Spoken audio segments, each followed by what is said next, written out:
There's very little I can do for him now, Mrs. Hill. He's very weak. Oh, dear. Is there no hope? I'm afraid not. It's more a matter of hours rather than days now. Does Mr. Anthony have any relatives? There's a brother, Henry, but they haven't spoken in 20 years. No one else? Well, yes. There's Mr. George, his nephew in London. I expect he'd want to know. First reaching for his hatchet, which he's got near him, close by, the noble fireman goes to find the... Maestro, please. Have you ever been a fireman? No, but I've sat next to one. And what's this jolly laughing cobbler's song all about? It's all about this cobbler, who's always... Sorry to drag you away, George, but there's a call for you. Can't you take a message? Let's hear some of it. It's your uncle, old son. Yes, sir. I'm afraid he's in a bad way. I see. Oh, yeah. Thanks, Harry. I'll come right away. Always bright and never grey. You see, sir, when I'm singing this song, I'll be cobbling and I'll have a boot. Oh, you'll get a boot, all right. It was the doctor himself said I should call. He's very bad, Mr. Lorimer. And I'm very grateful, Mrs. Hill. This is very distressing. But I can't travel to Brighton before Sunday at the earliest. He's at his last breath, Mr. Lorimer. Sunday might be too late. Oh, Lord, I'm sorry. There really is nothing I can do. Well, what about Mr. Henry Gascoigne, sir? Do you think I should try to reach him? Uncle Henry? Good God, no. He'd welcome the news. No, when the time comes, I'll break it to him myself. As you say, Mr. Lorimer. Till Sunday, then. Goodbye. Goodbye, Mrs. Hill. Oh, dear.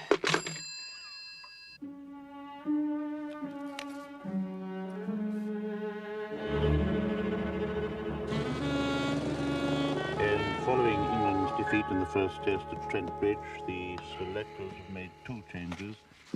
R.A.S. Wyatt returns to captain's side and Bill Bowes is preferred to Mitchell. The team is Walters, Sutcliffe, Hammond, Hendon, Wyatt... The English enigma. I know not of any other game where even the players are unsure of the rules. Thank you, Miss Lemon. Aussies are one up already. You can bet the Don will be looking for three figures at the hallowed ground. Hastings, I have no time for this Don and his crusade at the hallowed ground. I have a dinner engagement with my dentist. Your dentist? Positively morbid. But you're always trying to avoid him. Not at all. Off duty, he's quite charming. Besides, he likes to see the end product at work. For England, Bowes and France, who turned to the excellent figures of 5 for 102.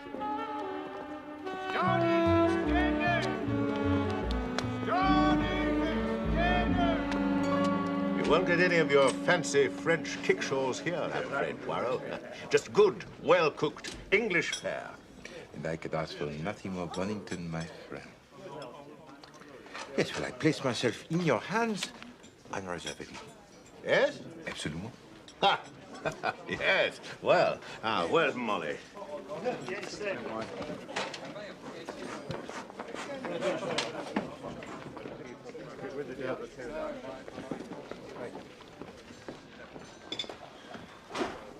Good evening, sir. Ah, Molly. Now, what speciality have you for us this evening?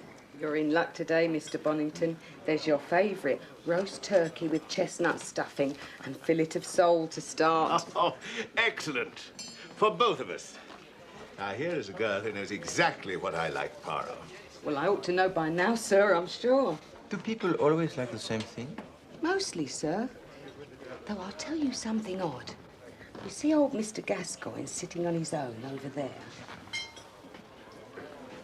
I'd say he'd been eating here since the old Queen died. Henry Gascoigne, a painter of some sorts, I'm told. Well, he's at that table every Wednesday and Saturday evening, never misses. Except last week, he arrived on Monday. Gave me quite a turn. An interesting deviation from habit. I wonder what the reason was. Well, I reckon he must have forgot himself. You know, he can't bear suet puddings or blackberries, and I've never known him take thick soup. Yet last Monday, do you know what he ordered? Thick tomato soup, steak and kidney pudding, and washed it all down with a blackberry crumble. Mon Dieu. And he was back again on Wednesday as usual, his old self again. Anyway, I mustn't stand here gossiping. She's a good girl, lad. And she knows a thing or two about food. You know, I find that extraordinarily interesting. What? That old man's deviation from habit. No, the change in diet, you mean? Well, doctor's orders, I'd say. It's common enough. I think not. Unless, of course, he thinks the old man would benefit from indigestion. To my good friend, Hercule Poirot, for whom life without mystery would be like roast beef without the mustard. C'est la vérité, mon ami. Ah, I see that bicuspid is still sensitive, Poirot. We must take a look at that. No. It must be the heat. What's that, Molly? Oh, Mr. Gascoigne, he's at it again. Steak and kidney pudding and blackberry crumble.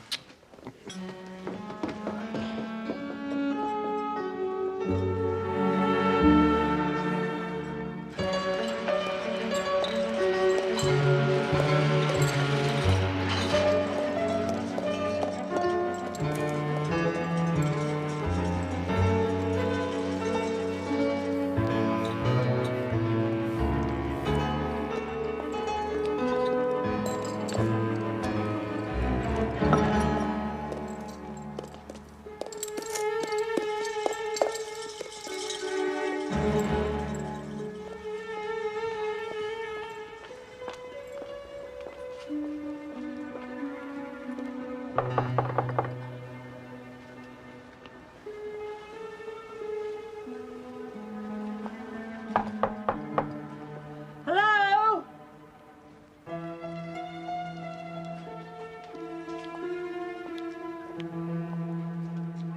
Hello? What's all the noise? It's his milk. It's been out here for 3 days. Dirty old devil. Hasn't had a bath since last pancake day either. Not a sound from inside. He might have taken ill.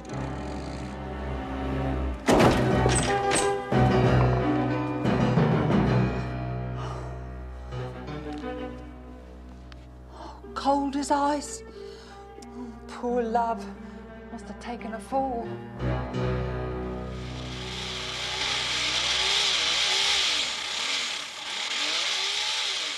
Here's a funny thing, Poirot. Remember that old fellow we saw at Bishop's the other night? The one that Molly remarked on, about how he changed his diet. Try not to talk. Well, I'm afraid he's eaten his last blackberry crumble. Poor old chap's kicked the bucket. Seems when he got home that night, he fell down the stairs of his lodgings.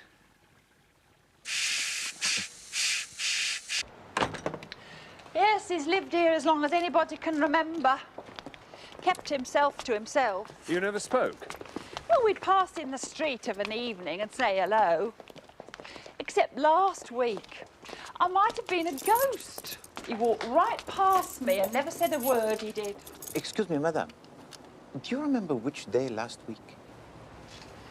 Who are you, anyway, asking all these questions? Who's he? He's not English, is he? I'm begging your pardon. He's Hercule Poirot, private detective. Madame? Oh, yeah, well, they all say that, don't they? You tell him it was last Saturday that old Gascoigne passed me by in the street. That was the last time I saw him alive. Saturday.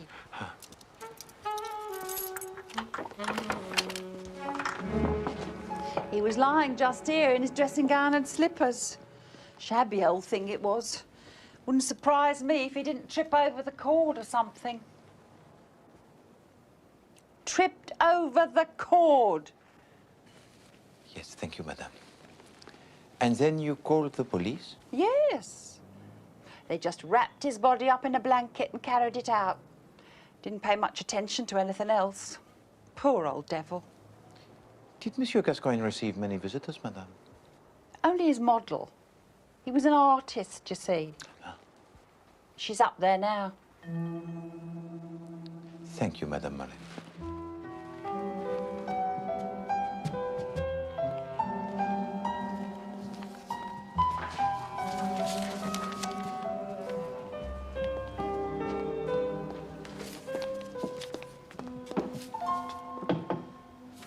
Excusez-moi, mademoiselle. Who are you? I am Hercule Poirot, a private investigator, and my associate, Captain Hastings. Morning. Is there something here that requires an investigation? Oh, no. It's more a matter of professional curiosity, that is all. A small idea. Perhaps you can help us, mademoiselle. Is there any reason why I should? Is there any reason why you should not? My name is Dulcie Lane. I was Henry Gascoigne's model.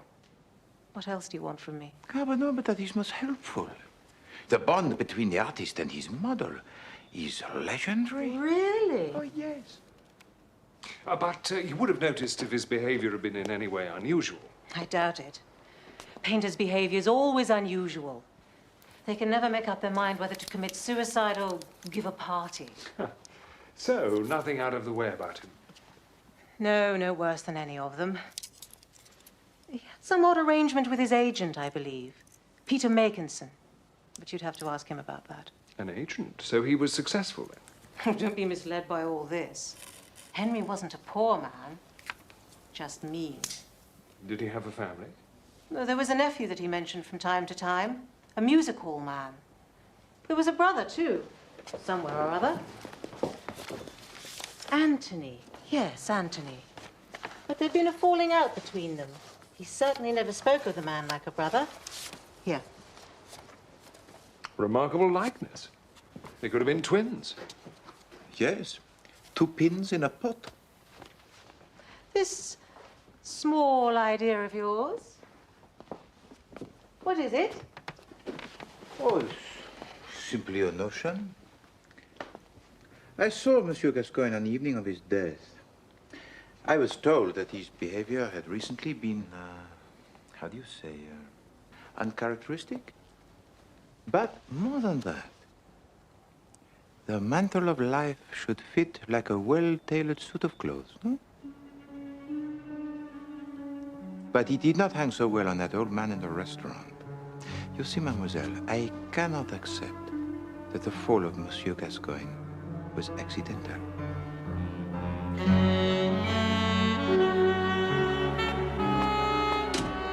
Hardly the kind of woman to push an old man to his death, Poirot. Ah, the auburn hair, mon ami.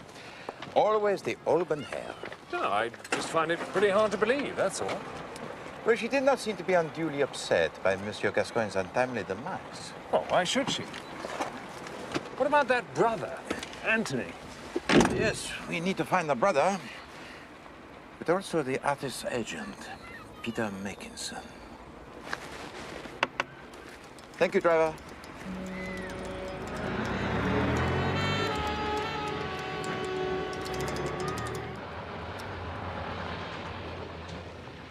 This is where the future of criminal investigation lies. Our new forensic division, the most advanced in the world.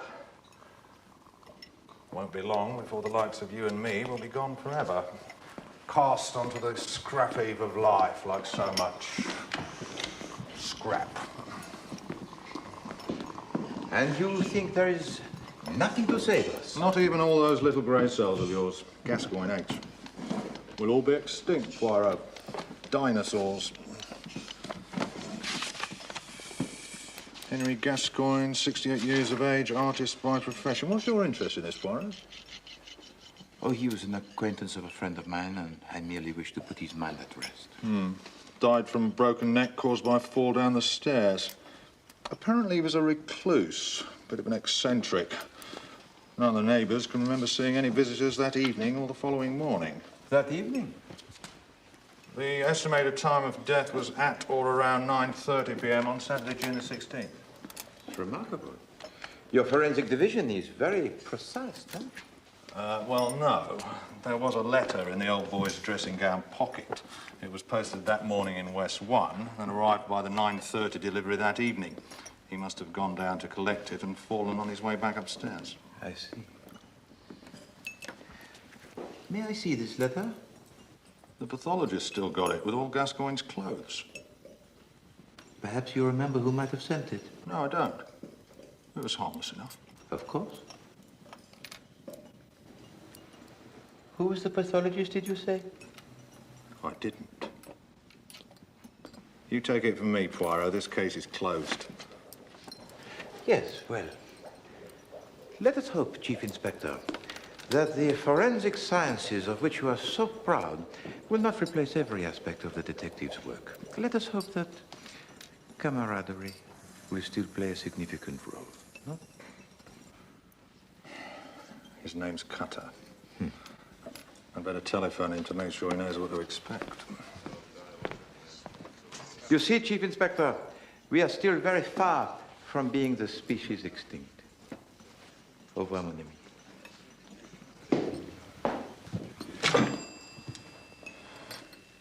Strong-looking fellow.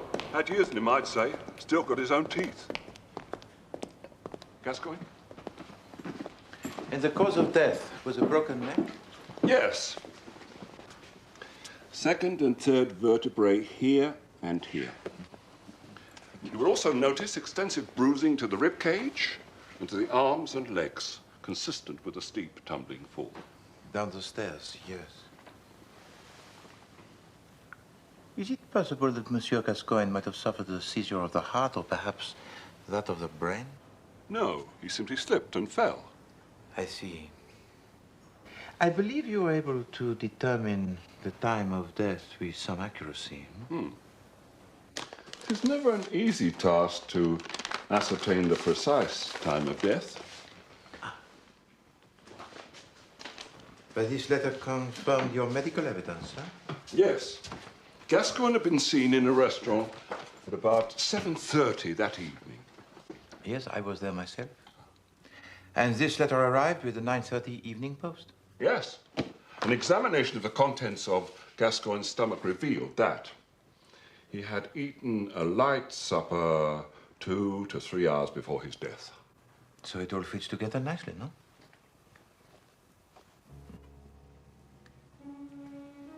May I please borrow this letter, monsieur? Well, I'm sure you can be entrusted with its safekeeping, Mr. Poirot. Of course.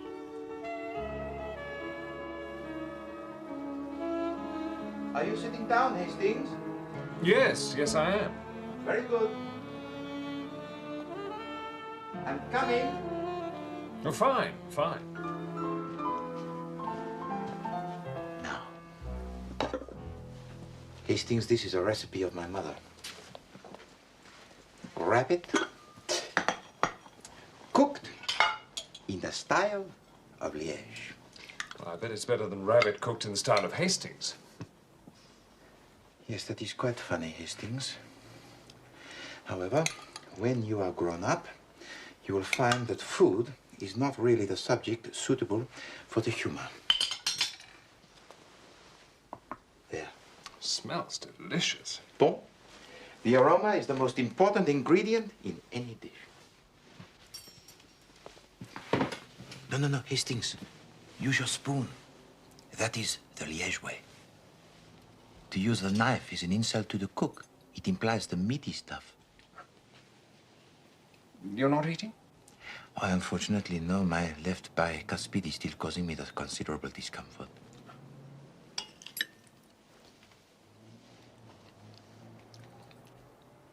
Is it good, Hastings? Please, do not be stinting with your praise. Oh, it's wonderful.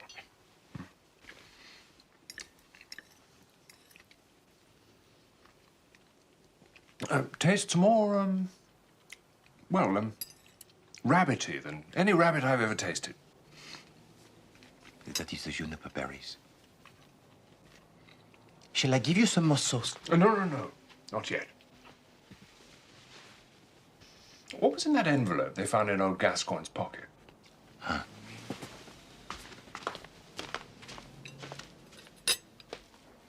You are invited to a preview of contemporary European paintings recently acquired by the Farringdon Gallery.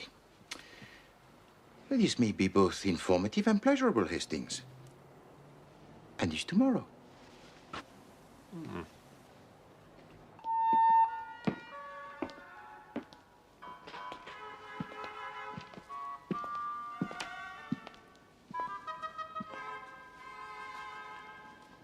Man throwing a stone at a bird. Really? Which is which? Jean Miro, Hastings, an exponent of the surrealist vision. A work inspired by the dream, no? Yes, a man with a most individual imagination. Is there some way I can help you, gentlemen? My name is Makinson. Peter Makinson? The agent of Henry Gascoigne? Yes. What a tragic loss. I understand that your contractual agreement with Henry Gascoigne was an unusual one, monsieur. Unusual? Have you ever heard of an artist who wouldn't sell his paintings? Wouldn't sell? You mean not at all? Well, that must have made your work impossible. Oh, I could sell the smaller pieces, sketches and watercolors. But the oils were never to fall into the hands of the Philistines. His name for all collectors and dealers. So, no one actually owns a Gascoigne painting? We make gifts of some, gestures of friendship. I have a small collection, and Dulcie Lane, his model, has several works. But he was a man of few friends. And now, of course, after his death, his paintings can be sold. I imagine that would be so. And you, monsieur, you are free to sell your own collection, yes? Look, what is all this about? You're not a collector, are you? No, monsieur.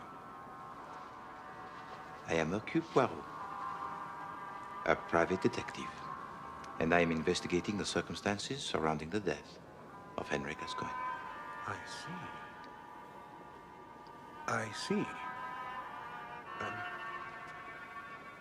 Perhaps we'd better talk about this in my office.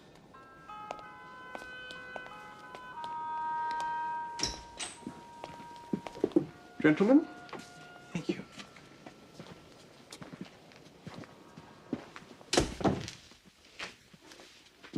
Ah, that is a picture by Monsieur Gascoigne, is it not?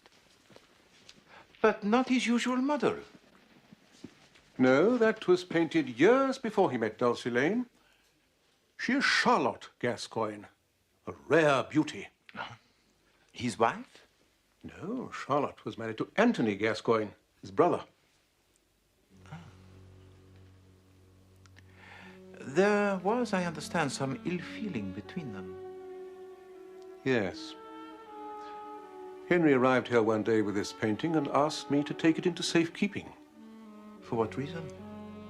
I don't think Brother Anthony was keen on the idea of his wife's naked body being displayed in public.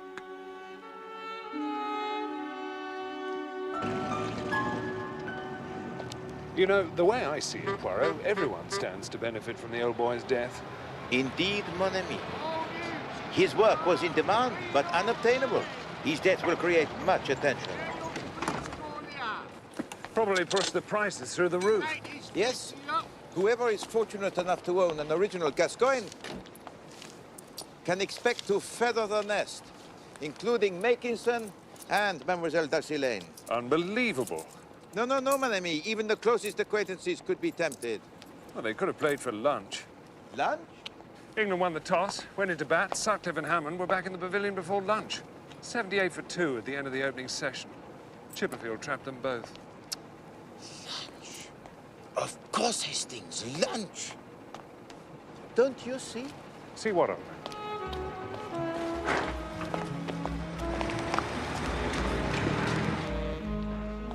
420 blackbirds baked in a crumble. I think you mean pie, don't you? Well, that's what they have done in all these cases. Upstairs door found screwed things were their height. Miss Lemon? He's gone, and Jules with him, before alarm could be raised. Why, the trick's so old that I never knew you'd condescend to play it. Not so old as it looks. Such a dashing figure. Choosing the cigars and handing me mine. Cognac or Miss Lemon. Benedictine, Bunny. How did you get on with the music halls? Besides, he went on. The rooms were not George Lorimer is the manager of the Carlton Theatre, Bethnal Green. and the key missing, so the Excellent work, Miss Lemon. either side. Miss Lemon. But that was where he left his red That lamp. Monsieur Raffles. I exclaimed in triumph. But Raffles only shook his head. I don't believe in that rope ladder, Bunny, except as a blind. Well, Hastings, tonight we must visit the theatre. What's all this about Blackbirds, Poirot? That Saturday evening, Henry Gascoigne finished his meal with the blackbird, or rather, the blackberry crumble. Now, the juice of the blackberry leaves a dark stain, and yet the teeth of Henry Gascoigne were not discolored. I looked most particularly. Oh, then the waitress must have been mistaken. It's easily done, you know. According to the pathologist, Henry Gascoigne died 2 hours after eating the light meal. Now, I do not consider soup, followed by the steak and kidney pudding, to be the light meal. But suppose that meal was not dinner, but lunch. But the old boy was seen at the restaurant at 7:30. You saw him. Yes. But that was not Henry Gascoigne.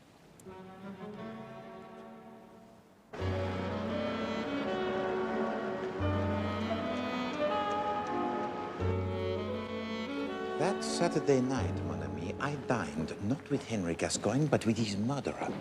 Henry Gascoigne was already lying dead at the foot of the stairs. And the killer, disguised as the old man, was able to leave the scene of the crime without arousing suspicion. Not quite. He walked past the neighbor, Mrs. Mullen, without so much as a good day. But why take the old boy's place at the restaurant? To make it appear that Gascoigne was still alive. So the question is, who could imitate Henry Gascoigne? I vote for the brother. Well, Hastings, it would certainly take a long stretch of the imagination to see Miss Darcy Lane in the white wig and the whiskers. Steady, Poirot. Thank you, ladies and gentlemen. Miss Lane. Next class, same time tomorrow. Oh, Mr. Robinson. Good afternoon,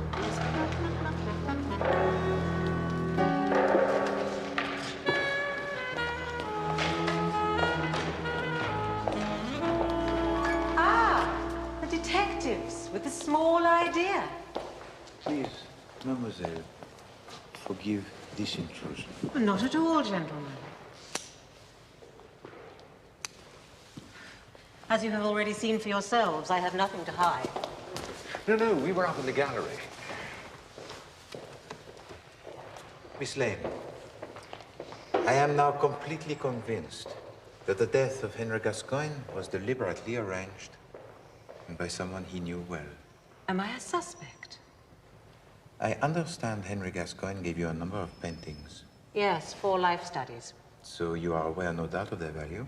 Yes, I've had a number of generous offers. So you could be a worthy woman, Miss Lane. You think I'd part with them? At any price?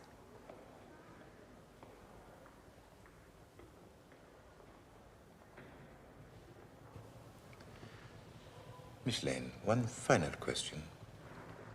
Henry Gascoigne's twin brother, Anthony, do you know where he might be found? No, I don't. Perhaps you should ask the nephew.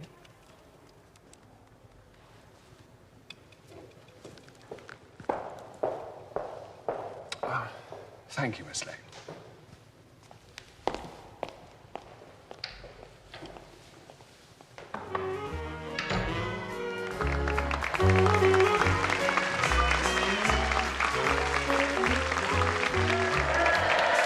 And now, ladies and gentlemen, it gives me great pleasure to introduce Mr. Tommy Pinner.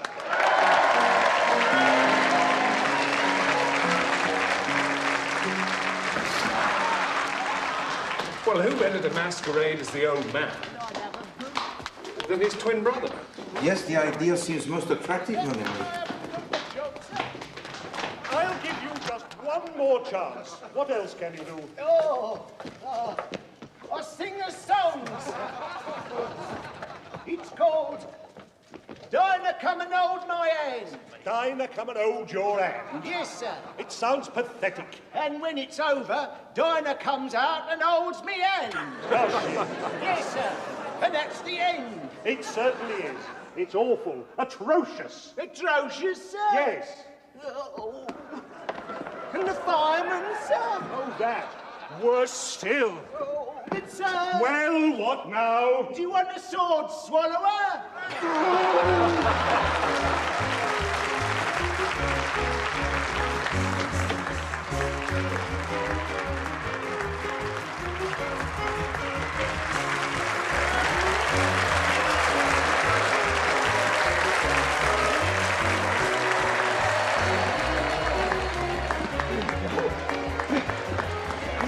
That ass. Good ass. Hot house.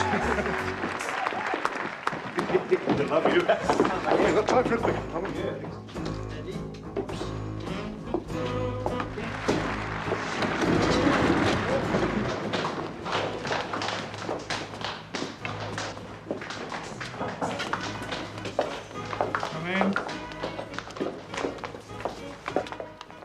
Monsieur Georges Lorimer?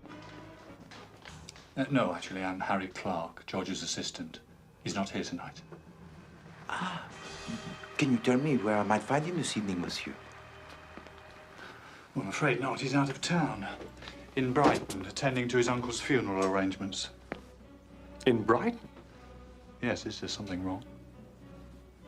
No, no. C'est difficile, monsieur. You see, we were led to believe that Henry Gascoigne would not be buried until next week, and then here in London. Henry, you've got the wrong chappie. George was talking about his uncle Anthony. Died last week. Anthony? Yes, funeral's tomorrow.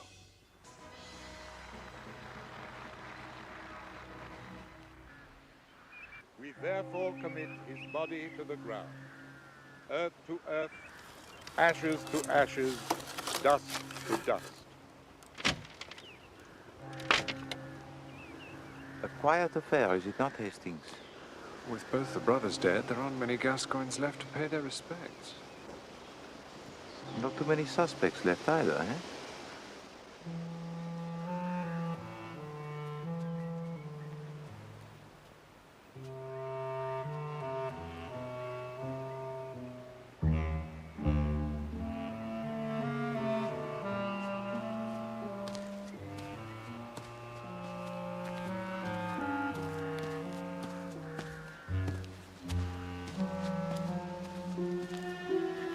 I'm Lorimer. George Lorimer, Anthony's nephew. Captain Hastings. Hercule Poirot, monsieur. Poirot? The name is familiar. Should I know you? Perhaps Henry Gascoigne might have mentioned me in passing. Ah, you knew Uncle Henry? I was an acquaintance, but many years ago. I only heard of the double tragedy last evening, and I felt the need to express my condolences to Mrs. Gascoigne and to yourself in person, monsieur. I'm sorry? Mrs. Gascoigne? Yes, the wife of Anthony. Oh, you mean Mrs. Hill, the housekeeper? She looked after him for years. Then Madame Gascoigne? Dead, yes. 10 years now. Marked the beginning of the end for old Anthony. He became a virtual recluse. But listen, I'm being terribly impolite. Why don't you both come back to the house? Oh, there's no wake, you understand. But I'm sure Mrs. Hill will provide us with some refreshment. An offer that is most generous, monsieur. We accept. The least I can do. Thank you. Anyway, I'd like to hear about you and Henry.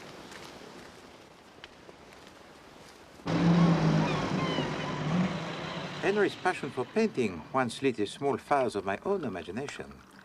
But alas, my talent as a painter was not as great as my ambition. May I be of some assistance, Mrs. Hill? I can manage very well, thank you, sir.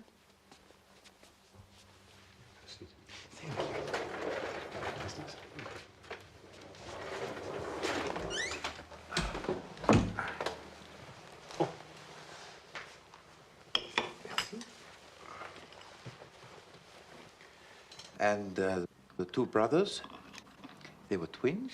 Yes, not identical, but they bore a great resemblance. And also they had together the great rapport, no? Rapport? No, not at all. They hadn't spoken in 20 years. Sacré. What could have caused such disharmony? Well, years ago, Charlotte was Henry's model. But that's too light a word. She was more his inspiration. Ah, the muse. And then along came Anthony and stole the girl's heart. He whisked her away, leaving his brother a broken man. And the wounds from such a battle run deep. Well, their differences are well and truly buried now. They both had a good innings. Up stumps and back to the pavilion. If you'll excuse the expression.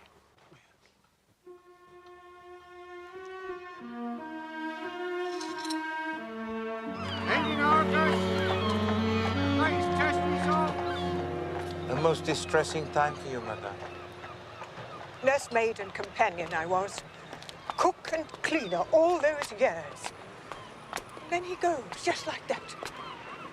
Not a thank you for all my trouble. Not a penny by way of remembrance. Not even a small legacy in the will for your services? There was no will. Hey, bear up, baby, sir.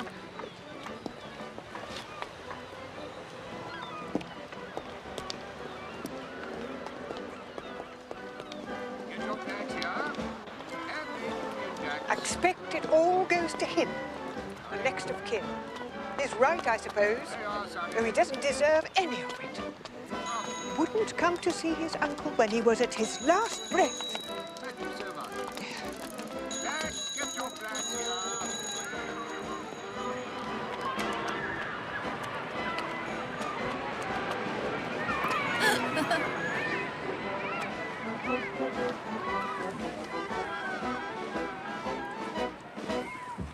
Mrs. Hill, could you please tell me, exactly when did Monsieur Anthony Gascoigne pass away? 1 in the afternoon, last Friday. There was just me and him at the end. I told Mr. George, Mr. Larimer, that is, that there wasn't much time, but it was the Sunday before he arrived.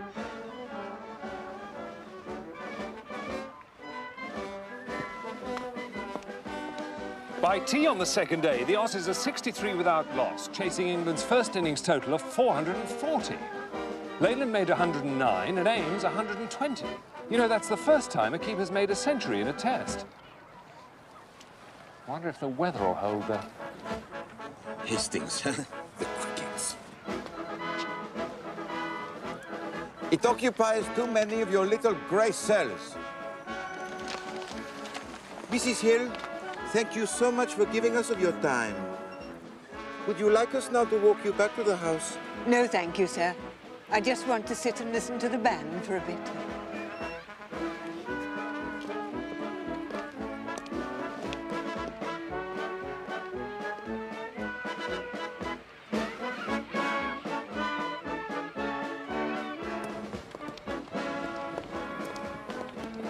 Well, that was quite a yarn you were spinning back there, old man. The fires of artistic endeavour. I nearly blushed. Ah, Hastings, you do not understand the finer feelings. But you were lying. No, Hastings. I did not want to cause Monsieur Lorimer further grief with the revelation that one of his uncles had been murdered. And by posing as an acquaintance of Henry Gascoigne, my inquiries appeared no more than innocent curiosity. Well, it certainly puts paid to my theory, anyway. Ah, yes, you expected more from this brotherly intrigue. La crime passionnelle, hein? No, mon ami. We have been running up the wrong tree.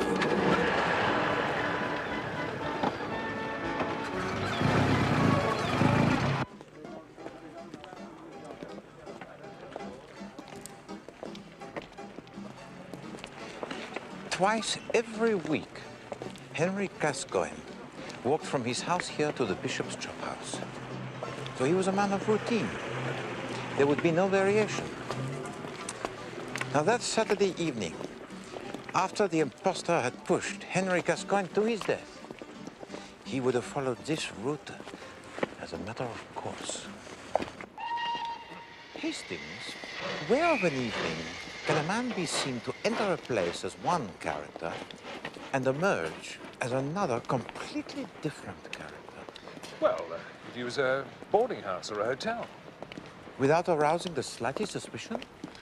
After the masquerade at the restaurant, he'd need to abandon his disguise. He would want to change back into his own clothes in a hurry and secure his alibi. Discretion would be the problem.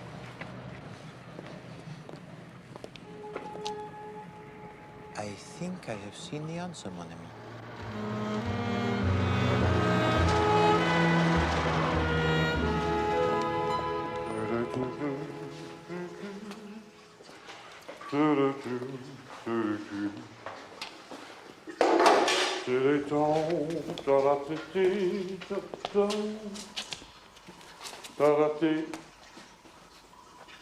Well, if you're expecting a show or something, Governor, you've come to the wrong shop. I can assure you, monsieur, that I am in the right shop. Oh, don't you come the old ass here with me, Squire. I'm sorry, the old... Oh, I made sure salt before. No, I do not think so. And if I mistake not, that beret you are wearing would suit better a man of an artistic calling. What's going on here? You are aware, are you not, that the withholding of evidence that might lead to the conviction of a known criminal is a most serious offense. What evidence? The yellow neckerchief worn by a man wanted for questioning in connection with the murder of Henry Gascoigne. There would also be the corduroy jacket with the trousers, a waistcoat with the berries, and a cane in a dark wood. Oh, well, they were just lying there, weren't they? I wasn't going to throw them out and make a few bob with him down the lane. You have been diligent and honest, sir. I trust that this will compensate for the few bob you might have made.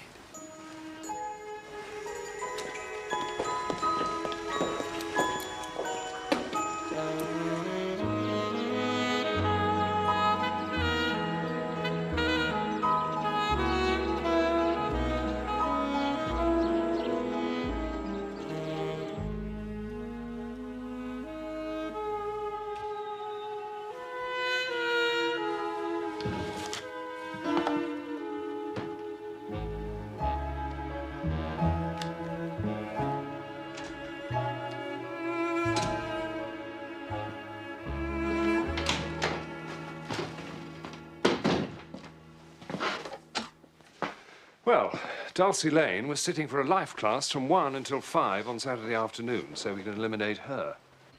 Oh, yes, Miss Lane is innocent. He's running in now. 1, 2, 3, 4, and his arm goes over. Oh, darling, staggers back in his right foot. Makinson too, I'm afraid. He was in Paris. That brings us back to square one. No, mon ami, far from it. We are about to make our final move. Kindly ask Miss Lemon to get me the Chief Inspector Japp on the telephone. A quicker ball this time. Oh, darling Miss Stewart, the ball's in the air and Sutcliffe's taken it. A simple catch, and darling is out for North. That's Verity's third wicket of the morning. Australia now 204 for 4.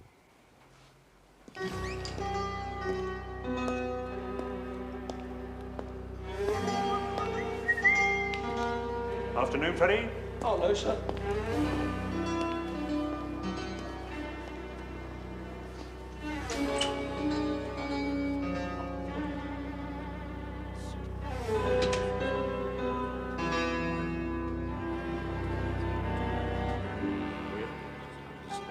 Ah, Monsieur Lorimer, I am so glad. Please, to come up here. Poirot, what's going on? Who are your friends? Captain Hastings, of course, you know. And this is Chief Inspector Japp from Scotland Yard. We have reason to believe, Mr. Lorimer, that your uncle's death was not an accident. Not an accident? Please. This clothing was part of the assassin's disguise. It was discarded close to the bishop's chop house after he had masqueraded as your uncle following the murder.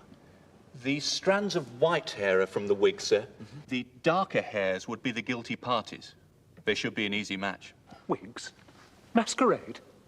Yes, a devious finale to a most sinister plot, monsieur. You see, that Saturday evening, after he had pushed Henry Gascoigne to his death, the assassin searched through the correspondence on his desk. He retrieved this envelope, which he had sent the day before. Now, what could be more innocent than an invitation to an art gallery, eh? However, he had one last artistic task to perform, but he was not a skilled craftsman. Regard? He changed the postmark from the 15th to the 16th and smudged the mark on the blotter to further conceal the forgery. He placed the envelope in your uncle's dressing gown pocket, and then, disguised as the old man, he took his place at the bishop's chop house. And so it appeared that Henry Gascoigne had fallen to his death that Saturday evening, oh yes, but after the 9:30 post had been delivered. Whoever could do such a thing? Oh, well, at first I suspected his colleagues, but they all had the solid alibis. And then naturally I turned my attention towards his family. But Anthony was dead. It appeared that you were the only living relative, and of course you were. And where were you when your uncle was murdered, monsieur? Where was I? Well, I'd have been here at the theatre for the second performance. Of course. Oh, yes, but that would have been the Saturday evening, Mr. Lorimer. Neither the staff nor the artists here can remember seeing you on that Saturday afternoon. At which time I would say you are attending to some business, yes? Yes. The murder of your uncle. You think I killed Henry? This is madness. I had no quarrel with him. After Anthony's death, Henry was the only living relative to stand between you and the Gascoigne estate. This is a lie. A damned lie! We have acquired a sample of typeface from the typewriter in your office, monsieur. I am certain that it will be the perfect match with the address on the envelope. The signature of the murderer.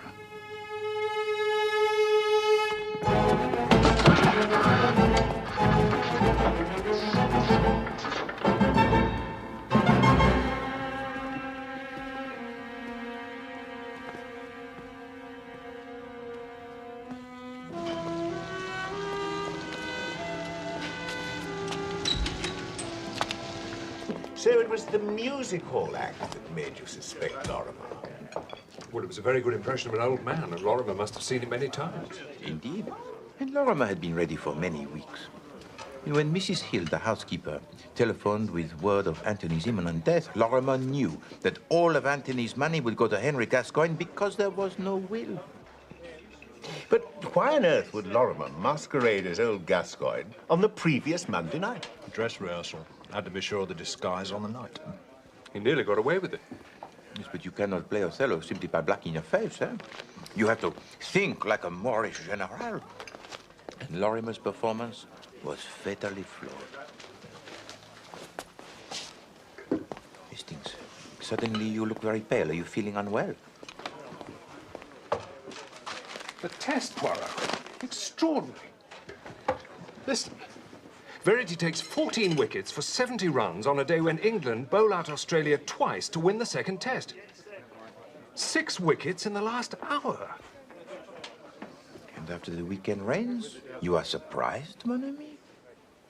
Australians are used to hard pitches. The Lord's wickets would have been decidedly sticky, no? So it's not a day for the stroke play.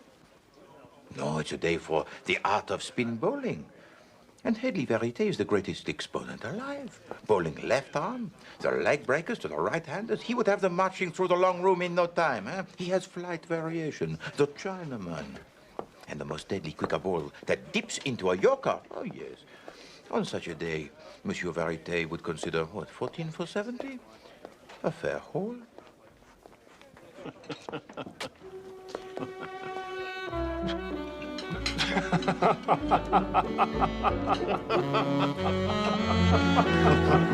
ha!